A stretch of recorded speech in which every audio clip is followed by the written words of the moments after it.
Hey everyone, I'm Tim. Today, I'm diving into 3 creepy stories I found on Reddit that'll give you chills. They're called, "There's Always a Death in My Family on November 13th. My friend died in a horrible prank. I wish I never learned what went wrong." And, "My neighbors say they've known my son for years. I've never had children." If you enjoy this, please like, subscribe, and support my channel. All right, let's jump into the first story. There is always a death in my family on November 13th. My name is Dustin, and in my family, the date November 13th has always spelled death. In 1994, it was my grandmother. In 2004, my stepmother. In 2014, my father. Every 10 years, like clockwork, each death darker than the last. And now it's November 12, 2024. Just a few hours left until midnight. I haven't slept in 3 days. I remember the first death vividly. I was just 10 years old in 1994 when Grandma passed. 5 days before she died, she kept saying someone was standing near the main door, then near her bedroom. We thought it was just her poor eyesight or dementia. She could barely see the food on her plate after all. But she'd interrupt her own stories, glancing nervously at nothing in particular, whispering, "She's come again." One night, while she was telling me her usual bedtime tale, she stopped mid-sentence, stared at the hallway, and started gasping for breath. I remember panicking, fetching water, calling her name, splashing her face. She finally opened her eyes and whispered in terror, "She's going to kill me, the woman standing right by the attic stairs." I looked. There was no one. I told her so. She said, "Look again. The glass of water will fall off the dresser." I turned back to look at her. "There's nothing happening, Grandma. The glass is right there." And the moment those words left my mouth, crash! The glass hit the floor and shattered. I screamed and ran. The bedroom door slammed shut behind me. My parents didn't believe me. "You imagined it," they said. "You're just a child." But I knew something terrible was coming. By the time I was 20, life had drained any concept of normal from my soul. I came home from college one evening and rang the doorbell. No one opened the door. I used the spare key. The first thing I noticed was that the attic door, always shut, was slightly ajar. Inside, under the rafters where Grandma had died, sat my stepmother. Her back was rigid and her face turned away. She was rocking slowly, muttering. I called her name. No response. I stepped in closer. Her skin was pale, her lips quivered. Then she turned and whispered, "Your grandmother told me everything. She won't leave us alone. She'll kill us all." Over and over like a chant. I tried pulling her away, but she felt impossibly heavy, like she had sunk into the floor itself. When I finally got her out of the attic room, the dresser inside rattled, then a glass flew off and shattered, just like before. She pushed me out, slammed the attic door shut, and locked it. I called my father, who rushed home. His face was pale, almost icy.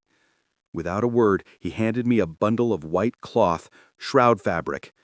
Then he walked to the closet, pulled out incense sticks, and murmured on the phone, "Yes, the strongest ones, lavender base if possible." Then to me, "Stay away from the attic. I'm going to break the door." I will never forget what I saw next. My stepmother, hunched under the slanted ceiling, was chewing on glass. Blood ran down her chin. She smiled at us, but her eyes were weeping. Before we could stop her, she slit her own throat with a glass shard. Blood sprayed across the walls. She bled out within minutes. The date? November 13th, 2004. My father arranged the funeral, forbidding me from going near her body. He tried to keep me safe, but no one can protect you from something like this.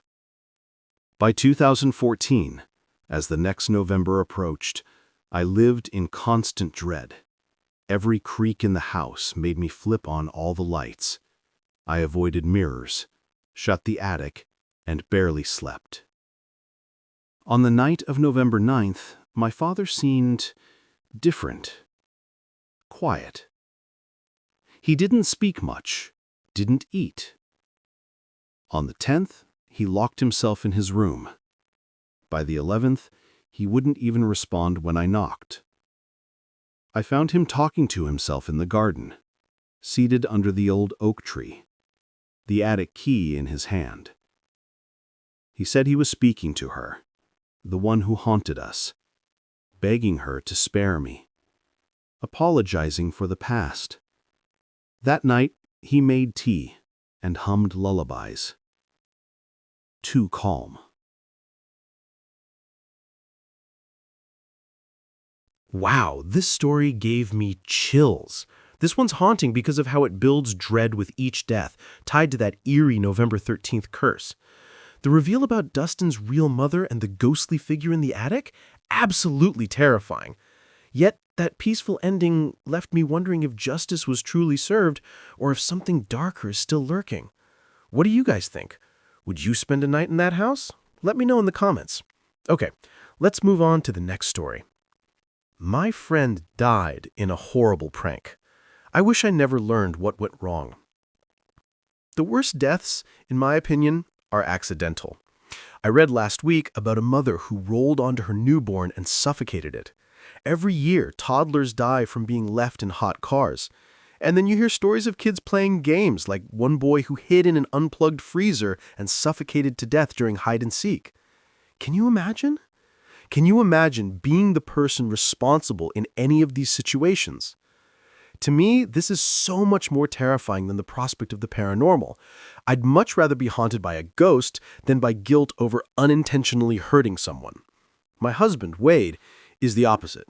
He's unbothered by accidents, but petrified of horror movies about demons or vengeful ghosts. But as I told him, none of those things are real, so why be scared? He counters that accidents are without malice, therefore not as scary as murderous ghosts that might be real. I guess he has a point about the lack of malice, not about ghosts that might be real. I know they're not, because if they were, my best friend would definitely be haunting me. I guess in some ways, she is. You see, whenever I read about a prank gone wrong, I stop breathing for a moment. I'm choked by guilt. After all these years, I still don't know if it was my fault. I was never charged, and my friends insist I need to stop blaming myself. But how can I? How can I move on, not knowing if it's because of me? Rosa got into the suitcase on her own. Lakeisha and I helped her. We were all drunk, giggling. She was supposed to surprise Bolin. She had a huge crush on him. Let me back up. Let me try to explain. We were at a party. Our friend group had been together for years, and we rented out this lodge. Me, my husband Wade, who back then was just my crush, his buddies Bolin and Tucker and JB, and the girls who were my besties, Lakeisha and Rosa and Kay. There were also some other friends who stopped by who we'd met earlier in the day while hiking. I can't remember their names anymore. What I do remember is that we all had a lot to drink, and Rosa, she was in her flirty phase. Rosa was my best friend, but she wasn't perfect. She was like a butterfly who sips from every flower, a real heartbreaker. Beautiful and passionate, I was a little bit jealous of the attention she had, and also kind of awe of her. Whoever she was with fell hard like she was the love of their life, but she never committed. She'd been on again, off again with JB, then seduced Wade, which was kind of bitchy because she knew I had a crush on him. She'd even flirted with bisexuality with Kay. Now, her eyes were on Bolin. I forget whose idea it was for her to hide in the suitcase, mine or hers. All the luggage was in the basement because that's where the boys had put it when we had arrived at the lodge. Lakeisha said something like, "Bolin's suitcase is big enough to hide a body." And that's when Rosa, or me, had the idea she'd hide in it. And Rosa decided to spice up the prank by wearing lingerie. When Bolin took the suitcase up to his room and opened it, he'd find a sexy surprise. We were stupid, stupid, stupid. None of us had good judgment, especially since we were tipsy. Once Rosa squeezed inside, whining about her hair getting caught in the zipper, Lakeisha and I went to go badger the boys to bring everyone's bags to their rooms. I remember Bolden delivered mine. I was staying outside in a tent with Kay.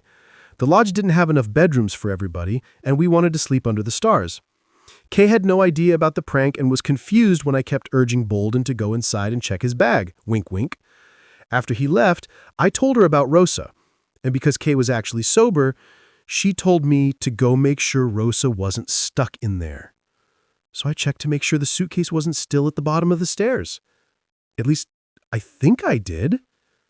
But I was drunk. I wasn't sure if I really had. I went downstairs to the basement. There was the suitcase, still tucked away at the bottom of the stairs. It was exactly where we'd left it when we'd zipped Rosa inside the night before. Nobody wanted to open the suitcase. The boys argued about who had left it there. JB said he'd lifted it and noticed how heavy it was and asked someone else to take it. Each of them had thought another of the guys was going to grab it. Bolden didn't think to check because he found his clothes piled in the closet. "So, you never opened it?" asked Lakeisha. Dread bloomed in my belly. Oh God, I thought. Oh God. Oh God. I checked. Didn't I check? I swear I checked. Prayers ran through my head, but I was drunk. I wasn't sure if I really had. I went downstairs to the basement. There was the suitcase. A prank gone wrong, authorities ruled. My friends said then, and still say now, that ultimately Rosa was the one most responsible for her own misfortune, that she'd made her own decisions, that all of us were a little guilty, but none of us was wholly responsible for a tragic accident. But it was my hand that closed the zipper. I've lain in bed, thinking about her gasping for air. Why didn't she scream? Why didn't we hear any muffled shouts? I imagine her, squeezed into the darkness while her pleas for help go unanswered, and I can't breathe. But the real reason I'm writing this is because this morning I saw a story in the news about a woman in her underwear found strangled on the beach. My husband switched away from the reporting, and when I asked why, he looked surprised and said he thought it might trigger me. Why? I asked. It wasn't a prank. He thought it might remind you of Rosa. You know, the lingerie. I suppose that aspect was similar. To be honest, that part of the tragedy had never really stuck with me as much. But now I think about how we all stopped talking about her afterward. How her death was only a blip in the news. No details were released. In our friend group, Rosa's death became a taboo subject, almost like she'd never been with us at all. We all silently agreed to forget her. But the more I think of that report on the news, the more I'm getting that feeling from that day, that top of the stairs feeling, like I'm looking down and seeing something I don't want to see. That, oh God, oh God, oh God sense of impending dread. And I'm about to be sick. Because Wade dated her too, and loved her. And I'm more and more certain I looked down the stairs before the fireworks, and there was no suitcase there. And now I'm wondering, if Wade never saw what was in the suitcase, never picked it up or opened it or moved it, how did he know she was in her lingerie when she died?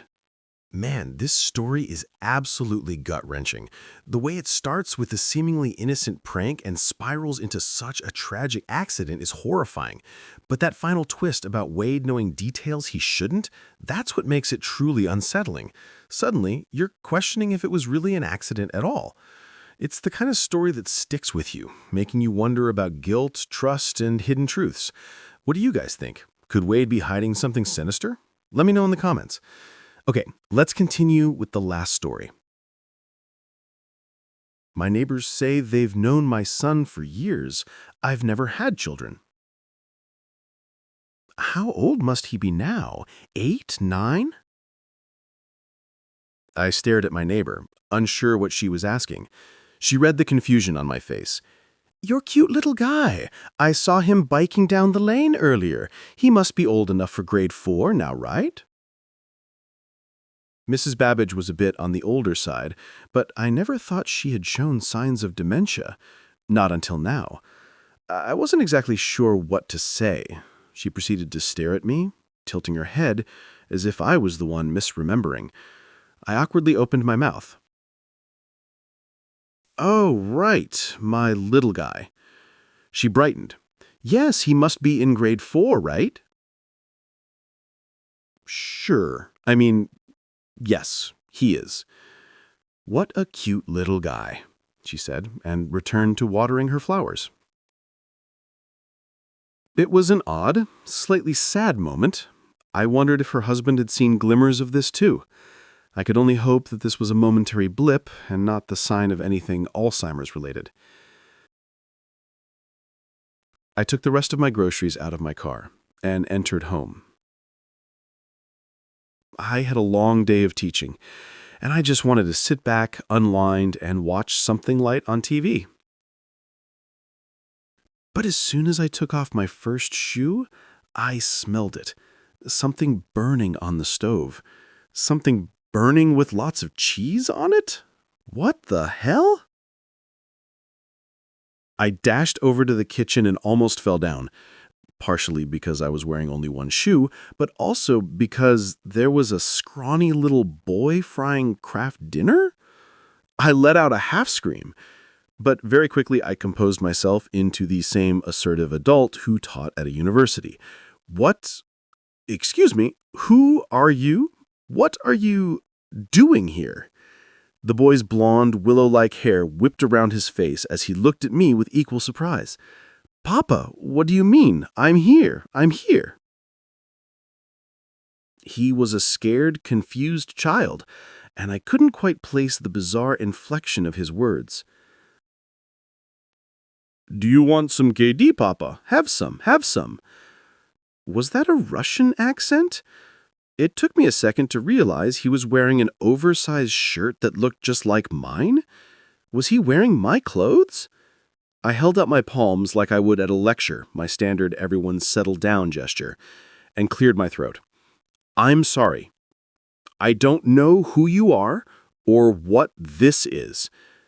The boy widened his eyes, still frightened by my intensity. He stirred the food with a wooden spoon.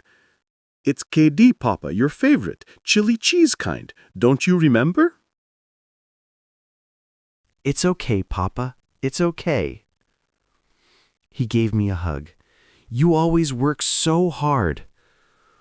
The tension dropped further as Dmitri finished making the noodles and served himself some. I politely declined and watched him eat. And he watched me watch him eat. "So, you're okay now? You're not angry?" His accent was so odd. "No," I said. "I'm not angry. I was just a little scrambled." His eyes shimmered, looking more expectant.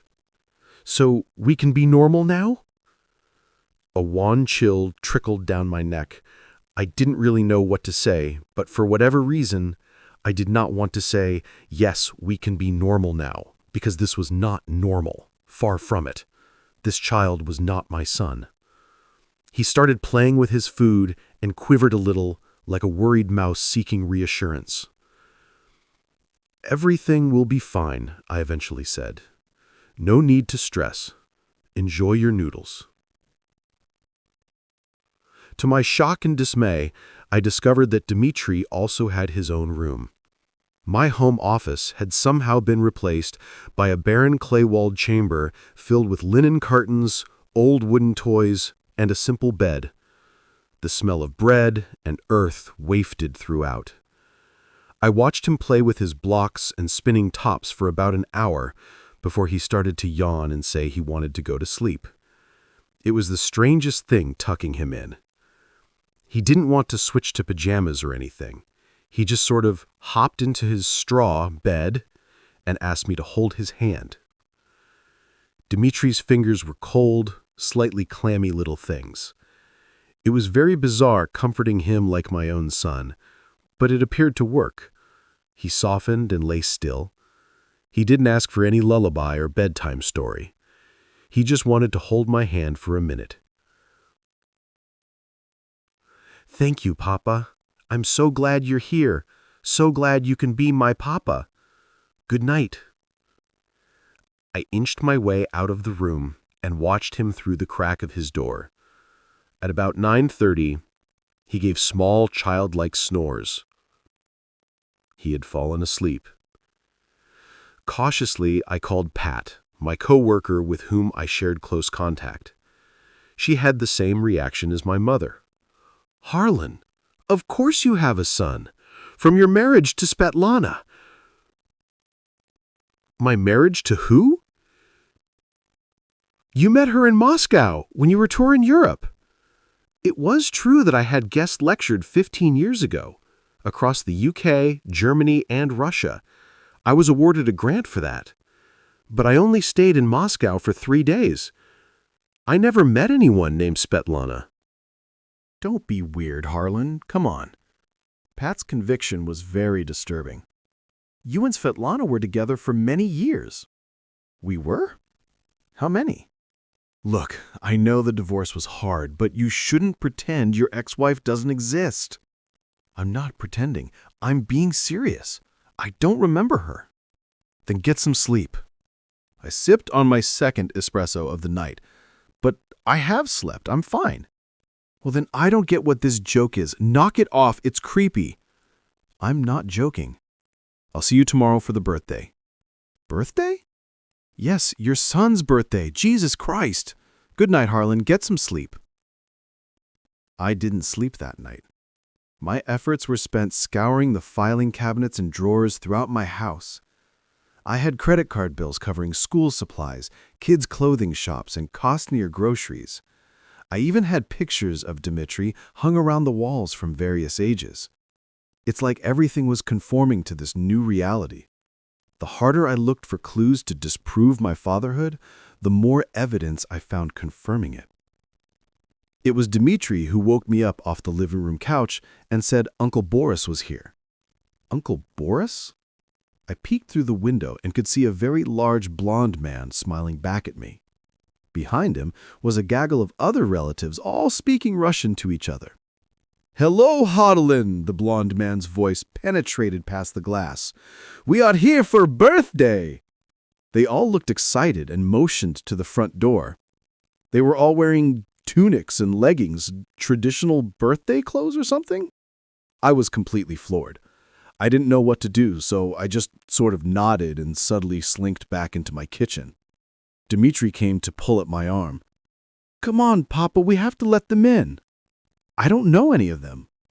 "Yes, you do, Papa. It's Uncle Boris. It's Uncle Boris."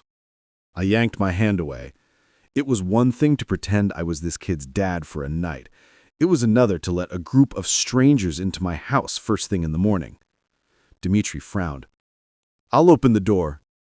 "Wait, hold on." I grabbed Dmitri's shoulder. He turned away. "Let go!" I tried to pull him back, but then he dragged me into the living room again. Our struggle was on display for everyone outside. Boris looked at me with saucer eyes. Dmitri pulled harder, and I had no choice but to pull harder back. The boy hit his head on a table as he fell. Boris yelled something in Russian. Someone else hollered back. I heard hands trying to wrench open my door. "Dmitri, stop! Let's just take a minute to—" "You're hurting me, Papa! Oi!" My front door unlocked. Footsteps barreled inside. I let go of my son and watched 3 large Slavic men enter my house with stern expressions. Dmitri hiding behind them. "Is everything okay?" Boris peered down at me through his tangle of blonde hair. "Yes, sorry. I'm just very confused." "Confused? Why were you hitting Dmitri?" The little boy pulled on his uncle's arm and whispered something into his ear. Boris's expression furrowed, but before I could speak further, a slender pair of arms pushed aside all the male figures and revealed a woman with unwavering bloodshot eyes. Something in me knew it was her. Svetlana. She wore a draped brown sheet as a dress, with skin so pale I could practically see her sinews and bones. It's like she had some extreme form of albinism. "Harlan," she said, somehow breaking my name into 3 syllables. "Har-Elan." I've never been so instinctively afraid of a person in my life. It's like she had weaved herself out of the darkest edges of memory. I saw flashes of her holding my waist in Moscow, outside Red Square. Flashes of her lips whispering chants in the shadows of St. Basil's Cathedral. Svetlana holding Dmitry's shoulder, then looked up at me. Just tell him it will be normal. Tell him everything will be normal. No, this is not happening. None of this is real. Barefoot and still wearing the same clothes as yesterday, I bolted out the back of my house and hurtled towards my driveway. Before the rest of my new family could realize what was going on, I hopped into my Subaru and stepped on the gas. As I drove away from my house, I looked back into my rearview mirror, and I swear it didn't look like my house at all. I swear it looked like a thatched roof hut. Back at the university, I walled myself up in my study. I canceled all speaking arrangements for the next week, saying I needed a few personal days. No one in my department knew I had a son. Nothing in my study indicated I had an extended Russian family. When I asked Pat about our phone conversation last night, her response was, "What conversation?" My mom said the same thing. With immense trepidation, I returned to my house the following day, and after setting foot back inside, I knew that everything had reverted back to the way it was before. No more framed pictures of Dmitry, no more alarming photo albums, and that clay-walled room where Dmitry spun tops and slept inside, it was just my home office again. To this day, I still have no clue what happened during that bizarre September weekend. But doing some of my own research, I'm starting to think I did encounter something in Moscow all those years ago. Some kind of lingering old curse, or a stray spirit, or a Chernia Vedma, a black witch disguised as an ordinary woman. Although I haven't seen any evil things bubble up around my place since then, every now and then I do have a conversation with Mrs. Babbage, and she seems to remember my son very well. Such a cute little guy, always waving hello. Did you know he offered me food once? I think it was Kraft Dinner. This story is pure nightmare fuel. The way it starts with a seemingly innocent neighborly chat and spirals into this surreal, reality-bending encounter with a son who doesn't exist is so unsettling. The details, like Dmitry's strange accent, the transformed house, and that chilling moment with Svetlana, make you question what's real and what's some kind of supernatural trick. The idea of a black witch from Moscow lingering in Harlan's life is just terrifying.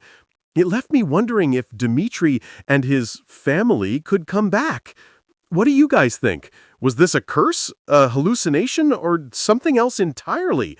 Let me know in the comments. That's all for today's Creepy Stories. Which one freaked you out the most or left you in shock? Thanks for sticking around till the end. Hope you all have a great day. I'd really appreciate it if you hit that like button and subscribe to my channel. Let's continue with the last story.